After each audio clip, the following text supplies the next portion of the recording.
Brian Forde Supporters, running for Congress. Oh, okay. Against Mimi Walters. Well, here, let's talk to these guys for a He's little the bit. opposite of a fossil. He's young. I'm Daniel. I'm Mike. Mike, Nice to meet you, Daniel. Hi. Brian's in his 30s. He's endorsed by the Orange County Young Democrats. Are we pimping him out? Is that what we're doing? We are. We're pimping on a little bit, if that's all right with you. Yeah. Are you broadcasting this whole thing? Yeah. All right. I'm a podcaster, so this is my podcast. What's your podcast? Put It Together podcast Put It with Together. Daniel Garza. All right. I like it. Well, it's So- a pleasure to be on the podcast. It's all the stories about how people put their lives together. Okay. So, I'm sorry, Mike. Yes. and Alex? Yes, that's right. So how did you guys get involved with Brian Forde? Brian Forde. Well, honestly, we were looking for somebody who's young, who's got some new ideas.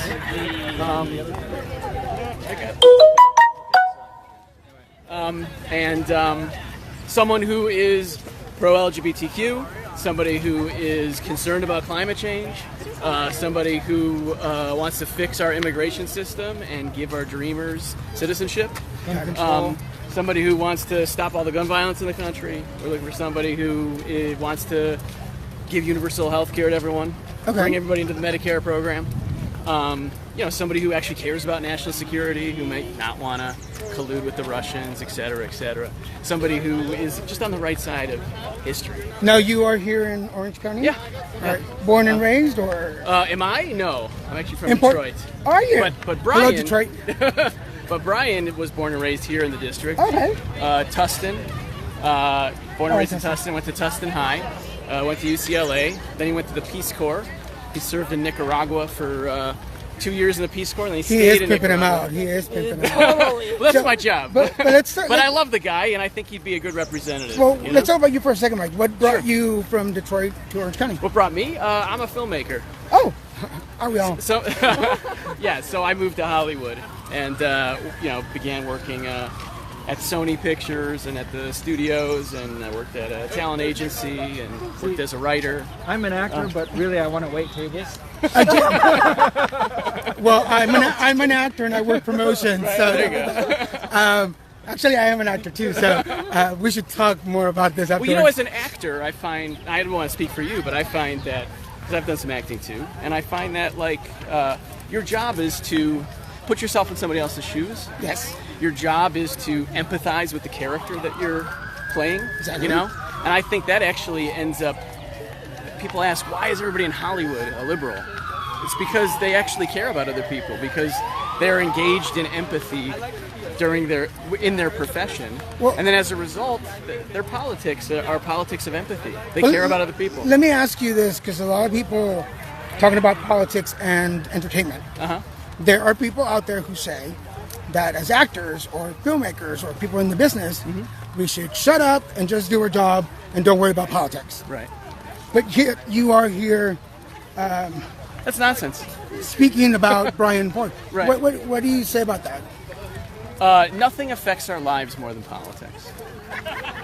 I mean, the air that we're breathing right now, the ground that we're walking on, the water that we might drink later, whether or not we're allowed to even have this conversation on the cell phone using, this technology, which is technically regulated by the government. I mean, you say politics, but it's really civics. Right. Civics affects our entire life. So to keep your mouth shut about it is actually being un-American. It's like a muscle. It's like a muscle, right? You use it or you lose it. So you don't have to love it. But there's this former city councilwoman and mayor Beth Crom likes to say, if you don't have a seat at the table, you're probably on the menu. Yeah, I've heard that one before. And so, it's just like, look, you got to pay attention and get involved if there's something you really care about and you want to keep it. Because there's a lot of people in this world who love to take it away from you. Yeah. So, and honestly, let's just talk about Fox News, right? Fox News loves to say that liberals should keep their mouth shut, Hollywood liberals should keep their mouth shut and just do their job. We don't want to hear about their politics. But they're the first people to put on idiots like Ted Nugent, yes, or Scott Baio, or whoever their few ridiculous. I thought we were talking about talent. No, I'm saying like if there's anybody who has anything to do with Hollywood who's got a conservative opinion, they pluck them out and put them on Fox News immediately. So like they're just completely. I mean, it's hypocrisy at its I tell people that lowest. aside from an actor, I also have a personal life, Right. which is affected by decisions Exactly. that politicians make. Exactly. I'm HIV positive, have been for 17 years, so I am very interested in sometimes about So you health. must love Right. Reagan. Well, yeah, this affects our lives. So we need to speak out. Yeah. It's patriotic to speak out. It's offensive for somebody to tell you not to speak out. Well, let me ask both of you. What was the first thing that caught your attention about Brian Forde? What was the one thing? About Brian Forde? Yeah, that you heard him talk and you said, I want to support him. Well, for me, it was Brian's. He was a senior technology advisor in the Obama White House, and he's somebody who is technologically knowledgeable. He's tech savvy, and he talks a lot about how technologies. Sorry, I gave you 5. Mickey Mouse. We have Disney here. And firemen. Lots of firemen. That's all you need, right? Thank you for walking. Hey!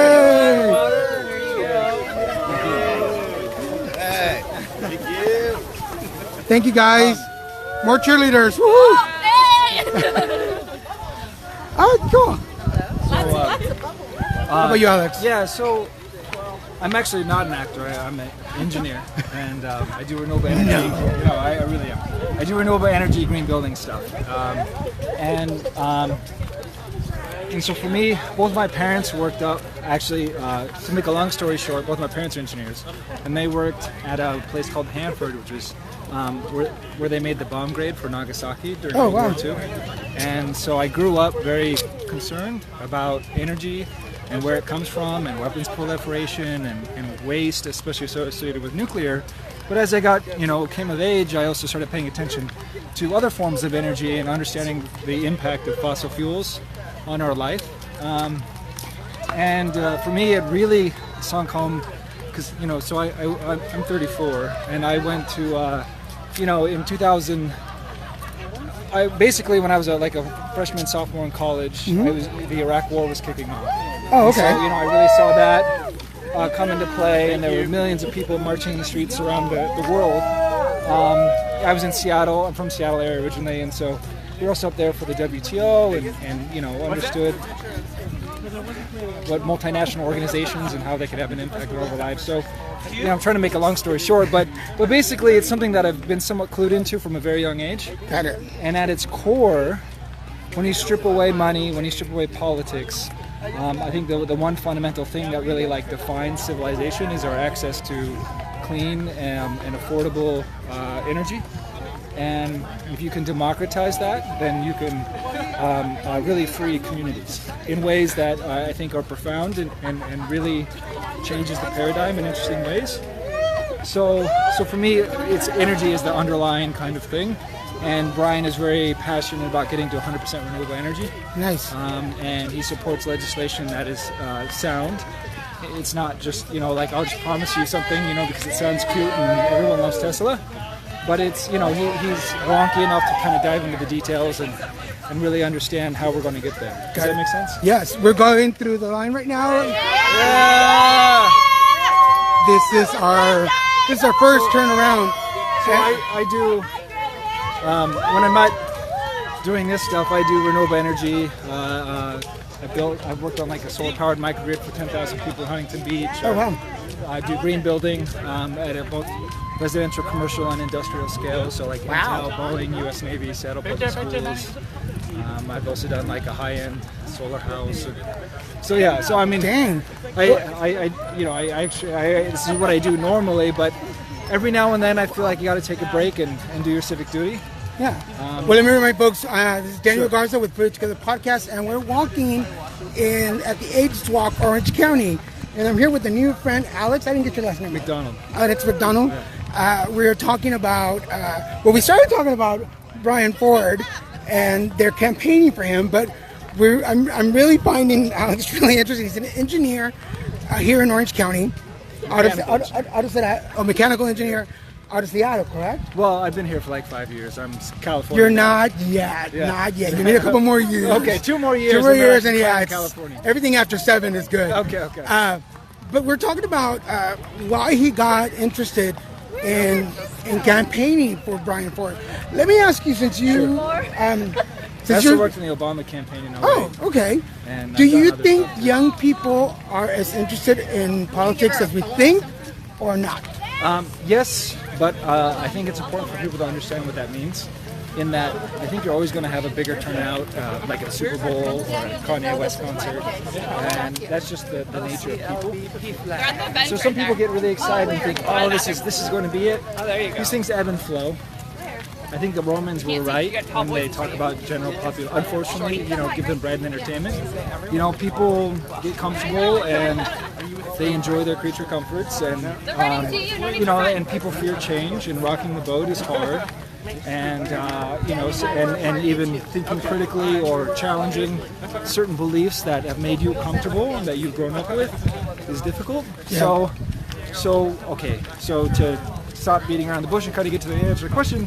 Yes, more people are engaged. Is it this transformative thing that every single high schooler is now woke and is on point? No, I mean, I think it ebbs and flows, right? Yeah, there's still kids And- who just want to be kids. Yeah, and I think you have a greater percentage who are paying attention, and then it'll die down a little bit again, and then another big issue will come up, and everybody kind of has their shtick. Like when I was in high school, like I said, I'm from Seattle, so World Trade Organization was a big deal, and then we had the Iraq War was a big deal. Right. 9/11 led into the Iraq War, and that was there's a lot of stuff that came out of that, and that kind of died down a little bit. And then in 08 you had the economy collapse, and Obama became president. A lot of people were paid attention and plugged in, and then when Obama was president, people were like, all right, he's got this, he's managing it well, and people went back to their thing, Right.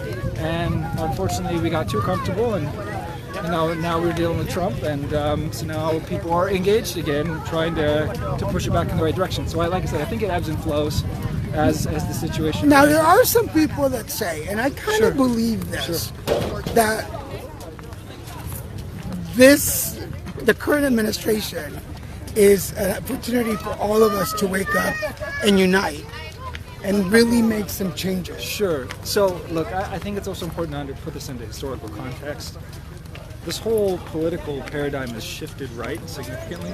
Right. Obama was, so strip away the social aspects, Obama wasn't necessarily dramatic. He had some similarities even with Nixon. Okay. He was pretty conservative.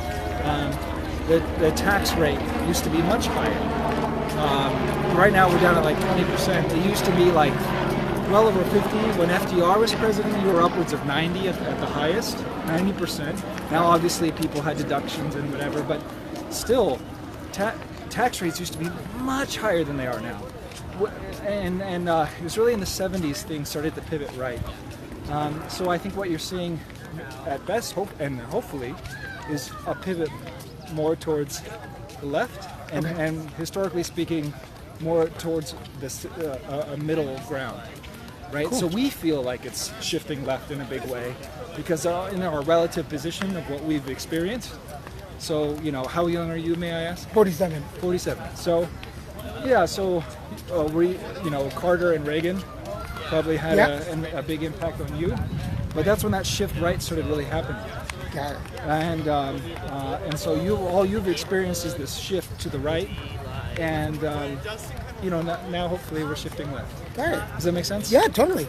So it's transformative, yes. I think, I think in the long run, if the Republicans don't come to peace with some certain social issues, like gender issues and race issues particularly, they are going to effectively generationally wipe themselves off of the map in significance. I was about to tell you, I was like, oh, don't walk so close. I know. I was just telling her, don't fall in. And she's just like, Because I'll giggle first, but I'll help you out. But I'll giggle first.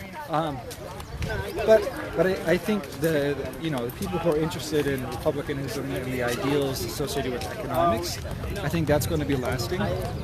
And in many ways, and parties have worked themselves out of existence in the U.S. before, lots of times.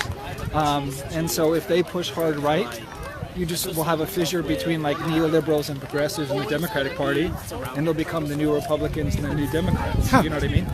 Well, I'm kind of excited to see where the younger generation takes our country. I think I think millennials get a bad rap a lot. I think that there's a lot of really great ideas from young people. We just don't know how to support young people because we've always been trained to ignore the younger generation until they get old enough. But then by then they're kind of jilted and tainted, and so you want to catch them young. What's your thought on that? I mean, because you're kind of in the middle now. Sure. You're not a 20-year-old. Sure. But I went back to school and I just finished a graduate degree. Oh, okay. So I'm at the just at the cutoff for millennials. Okay. But I've been in school in and out long enough that I also definitely. But what's my feel with that? I mean, I think every young, like I said, again, I think it ebbs and flows. You had the 60s, it was really, I wasn't there, but, Right. that was a big transformative. And then you had a lot of people ease into, what we have today. Those people in the 60s were the ones who are in Congress or who are representing us. Bill Clinton, for example, came out of that era. So I think this is typical, and I see this just like I said, ebbing and flowing. But I do think that the things that have changed is the internet. Yeah. And now people can organize in ways that they have not been able to before. And I'm a great user of it. Yeah. So that I would say is maybe the big fundamental shift that can maybe make some of this stuff more lasting. Cool. But it's also a risk because in the wrong hands, as we saw with Cambridge Analytica, this can also be perverted for ways that are very unhealthy for our democracy. And if some countries also use this in a more authoritarian or despotic manner, and so they can stifle freedom of thought, communication, and organization. So it's a two-edged sword. So let me ask you, other than representing Brian Forde today, why Age Walk?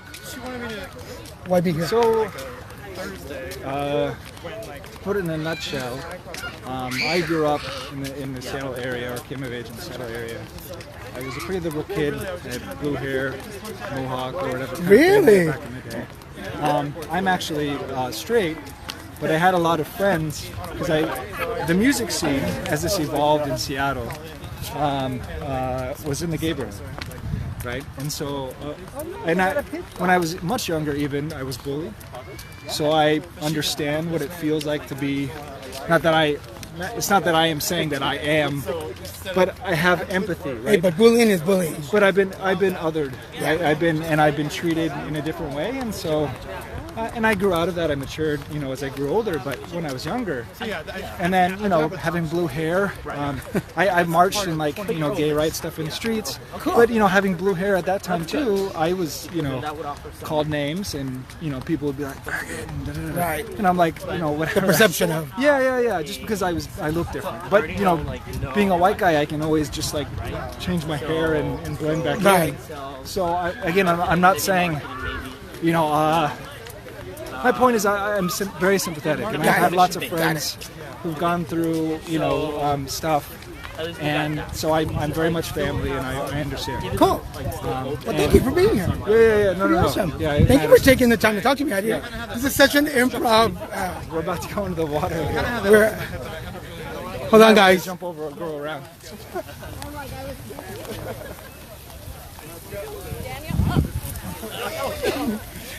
Now, who doesn't want to go through the sprinklers? Come on. It's like when you were a kid. Didn't you always want to go through the sprinklers? I know I did. Huh? Probably. Yeah, it's toilet water. I wasn't going to bathe in it, Alex. God. But we've been talking to Alex McDonald. He is out here campaigning for Brian Forde. Cool guy. We'll post more information on him later on. I kind of took over.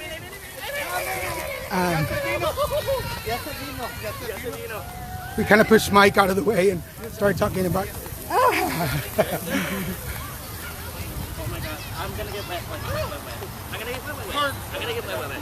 We are walking through the sprinklers. We are trying not to get wet.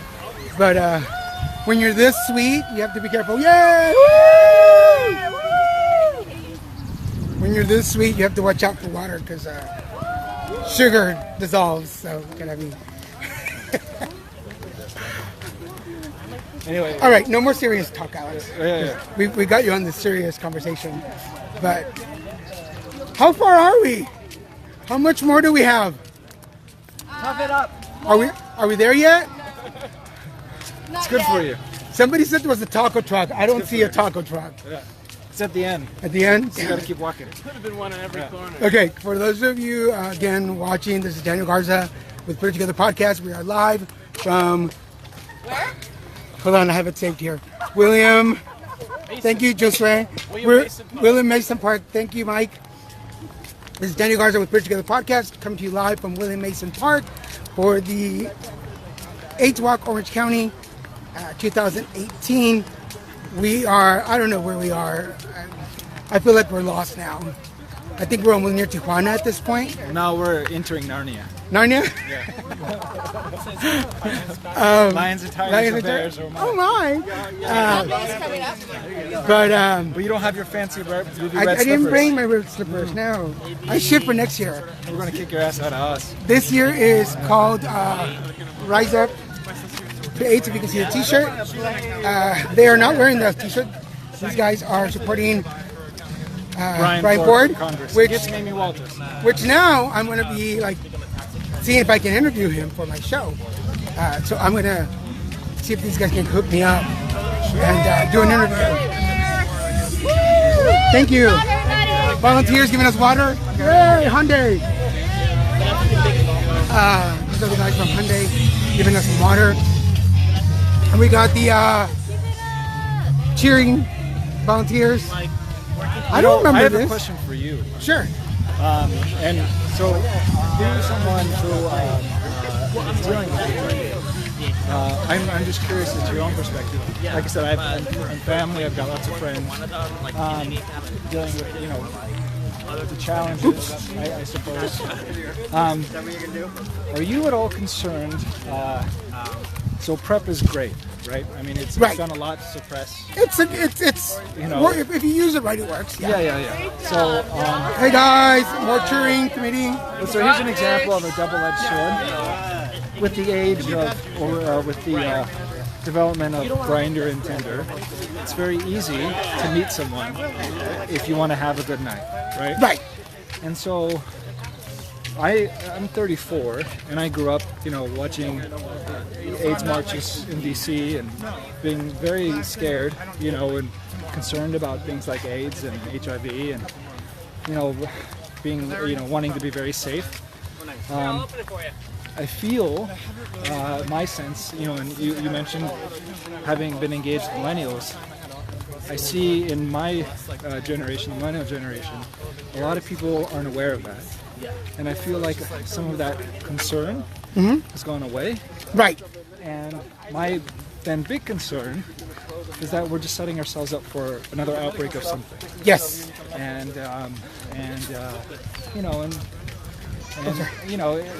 when we don't have a proper healthcare system in place, we don't have Medicare for all. People don't have access to a good public health institution that can flag and track these things and treat them as they arise. Again, I feel like... So basically, is PrEP good or not good? PrEP is great, but we, I think, are failing on two ends. One is having an adequate public health care system that can track and monitor and get ahead of diseases as they outbreak. And two, one that also properly educates people so they don't get too comfortable. Right. Because when you get too comfortable and you let your guard down with something like this has not, diseases don't care. They'll come and go. They will evolve and attack you no matter how good, no matter what situation you're in. You know what I mean? And if there were, let's say there was another AIDS outbreak or something akin to AIDS today, Trump could be Reagan all over again. Okay, here's where I see it. Sure. I think PrEP is a great idea. I agree. But PrEP has been around for a long time. Sure. It was just not PrEP, it was a medication. Sure. I took it. It was one of my cocktail pills. Sure.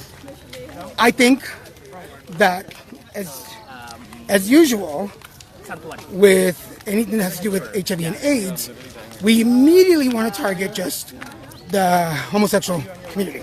Yeah. No, or the bisexual community. I'm not doing that. No. I mean, as far as education and information. Yes. Because I do education for high schools, colleges, and universities. So my target audience is between 16 to 24. Yeah. So when I go talk to them about HIV and AIDS and prevention, a lot of the gay, bisexual, or the fluid community will know stuff. The straight students might not have all the information. So my criticism, part of my criticism has always been that we don't include everybody in the education part. Absolutely, but that's part of not having a good healthcare system. So then, but as an advocate, whether I'm getting paid for it or not, I should be available with my information anywhere that it's needed. Sure. The problem is that a lot of institutions count on money to do their job, to pay their employees. There should be more volunteers out there getting the information out. But it's understandable. People have to eat. They got to pay rent. But some of us do have time to volunteer. Sure. So whether you're gay or straight, if you have time on your hands that you can go out and educate people on prevention, you should.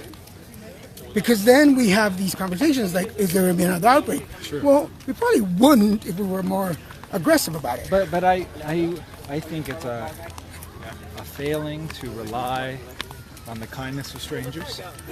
And this is why I'm, for example, supporting Brian Forde for Congress, because we want to push to have a proper healthcare system. Right. But until we do... No, absolutely. It's all part of the larger contribution. But what I'm saying is, just don't stop that. You are absolutely right to say everyone always can do more. Yes. But I don't think we can rely on that solely to right. No. But I've lived long enough to know, and I've been positive long enough to know that some things, especially in health, go up and down. Yeah. So when they're up, we all get a piece of the pie, and we enjoy it. Yeah. When it's down, we have to share, and some of us just get to watch. Yeah. So we need. I've lived in the I hope this comes up mentality because I am older. I'm also a cancer survivor. I also live with a stoma, plus mental health issues. So I don't have time to sit down and wait for things to happen. I need to make things happen. Of course. Now, I will humbly say, I know from my personal calendar when I look at it, I am an extreme advocate. I really go out there and do a lot of stuff. Not everybody has that time, the luxury, or the stamina. Mm-hmm. So... Yeah, I'm just saying it's a matter of strategy. Yes, but I'm sorry. I would love somebody to come in and say, "We're going to do this," but until he's there, of course, we can't stop. Yeah. I'm just okay. I guess the example I'm getting is, you might have some people on the right say, "Well, we can just have nonprofits and other maybe religious institutions that can, of their own volition, take care of all the poor and downtrodden." And I'm saying no. To rely necessarily always on the kindness of strangers, I think, can fall short. These things ebb and flow. They may not have enough data to even be targeting areas that are really having a big impact or the underlying issue. So this is why we need to push for formal institutions. Right. So even as part of your volunteer advocacy, we should unite and push for formal institutions that can make sure that people have equal access as well. Right. And that should have been in place years ago. And also so that things aren't being as you mentioned, people aren't being estranged or targeted, or AIDS is not a gay issue. No. AIDS is a human issue, and it affects all of us. And in the beginning, I didn't just mention Grindr, I mentioned Tinder. Yeah. And when it's so easy, any of this stuff can outbreak and cause problems for all of us. It's unrealistic in 2018 to say that HIV and AIDS is still a gay issue. It's not. Yeah. It's everybody. And to limit ourselves to that type of education is doing a disservice to anybody. So I encourage y'all, if you don't know how to be an advocate, if you don't know how to talk to young people, get in touch with me. I will hold a summit or a workshop to teach you how to target those young people, straight, gay, bisexual, asexual, fluids, whatever, and talk about HIV and AIDS, because that's what we need. But if Brian Forde, when I interview him, because Brian, I'm going to interview you, we'll talk about this and what's his strategy, and I would jump on board. I would totally jump on board. Cool. Well, thank you very much. All right, guys, I've taken enough time. Yeah, we're almost there. Alex, we're almost there. Yeah, you get your food truck. Thank you, Alex, for keeping me company during the walk. We will be in touch. Absolutely. I have Mike's card. Do you want to? I mean, I know you're holding a thing, but would you want to sign up? Or send your information? I'll hold it if you fill it. Mike wants to hold my thing while I sign his paper. Yeah. So only because he's kind of cute that I will let him hold my thing. Some family. But and then when I called to reserve it, he said, "Oh no, it's not available anymore." But signing up for Brian Forde for Congress. This isn't an endorsement. He's just looking to find out more information. Bring it. Yeah. That's awesome. And then once we get to talk to him, you guys will have access to that interview. Cool. I've had politicians on my show before. Yeah. And they always come out really good. Okay. I think, okay, so you also mentioned transformative time. I do think what you're experiencing could be a genuine blue wave, though. And just as in California, how there was kind of a last sort of cry for the Republicans, I think this is what we might be experiencing on a national stage. There is, I think, a wave coming. And like I said, I think it'll be shifting back around. Cool. So Mike McDonald talking to us that way? Oh, okay. Yeah, straight away. Go cheerleaders. Woohoo! Mike McDonald talking to us. Alex McDonald. Sorry. Mike's the other guy. Yeah. Alex McDonald with Brian Forde. We've been talking politics. We've been talking HIV. We've been walking. I think it was a strategy to keep my mind off the walking so that I wouldn't notice that I'm already exhausted. But it's good for you. We're going to turn the camera around so we can see people. Good to see you, brother. Nice to talk to you. Yes, go.